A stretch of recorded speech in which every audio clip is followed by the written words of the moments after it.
Bonsoir. Quelle est la situation actuelle? Tout d'abord, le taux d'incidence est-il en baisse? Le taux d'incidence, après avoir eu une hausse importante en juillet, est en légère baisse par rapport à fin juillet, mais semble se stabiliser aux alentours de 200, aujourd'hui aux alentours de 190.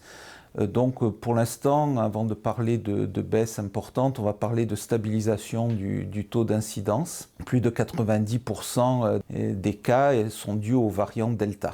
Le pass sanitaire qui entre en vigueur aujourd'hui, hein, pour tous, obligatoire, sauf les jeunes de 15 à 17 ans, puisqu'il a été adapté. En terrasse, il ne sera pas nécessaire. Est-ce à dire que la contagion est moindre en extérieur? Alors, la contagion est sans doute moindre en extérieur qu'en intérieur, puisqu'il est aujourd'hui bien connu que le virus se transmet mieux dans les milieux fermés. Donc le pass sanitaire ne sera pas obligatoire pour les monégasques et résidents sur, par exemple, les terrasses de bars et restaurants. Mais par contre, il sera obligatoire en intérieur.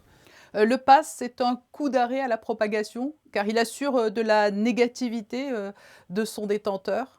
Le pass assure notamment pour les vaccinés le fait qu'on ne pourra pas faire de forme grave. Ensuite, il faut savoir que lorsque vous êtes vacciné, vous pouvez quand même être porteur sain du virus et éventuellement le transmettre, mais dans des proportions un peu moindres. Donc il faut quand même rester prudent, même si on a un pass sanitaire, et respecter un certain nombre de règles et de gestes barrières. Alexandre Bordero, aujourd'hui, lorsque l'on rentre de congé, il est recommandé de se faire tester. Cela concerne les non-vaccinés, les immunisés, tout le monde, hein, puisque vous nous expliquez que dans certains cas, on peut contracter la maladie plusieurs fois.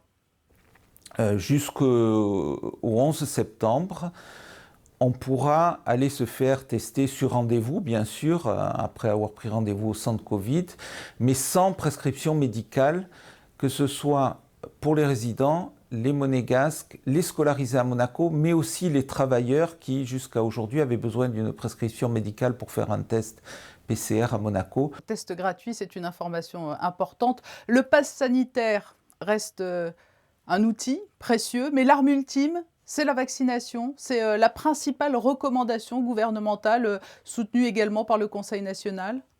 Le virus continue à circuler quoi qu'il arrive, et donc c'est la vaccination qui est l'arme ultime, et particulièrement, tout particulièrement pour les personnes âgées, pour les gens qui ont plus de 60 ans, pour les gens qui ont plus de comorbidité.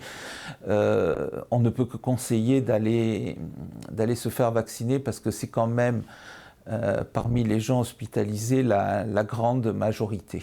Mais vous comprenez les réticences? C'est compréhensible, il faut expliquer, il faut répéter.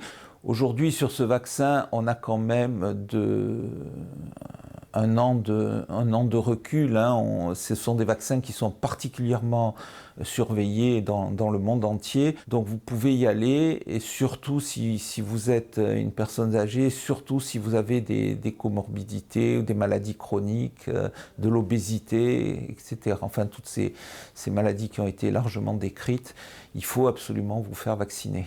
Et est-ce qu'aujourd'hui, on peut considérer que le taux de vaccination à Monaco est satisfaisant? Alors, il est satisfaisant, mais il faut encore que nous allions convaincre un certain nombre de personnes, notamment dans les tranches que je viens de vous décrire. Donc, il y a encore du travail à faire, il y a encore de la conviction à établir parmi ces populations. Allez vous faire vacciner. Merci d'avoir répondu à ces questions qui reviennent, hein, très fréquemment autour de la pandémie de Covid-19 et qui sont extrêmement commentées. Merci à vous.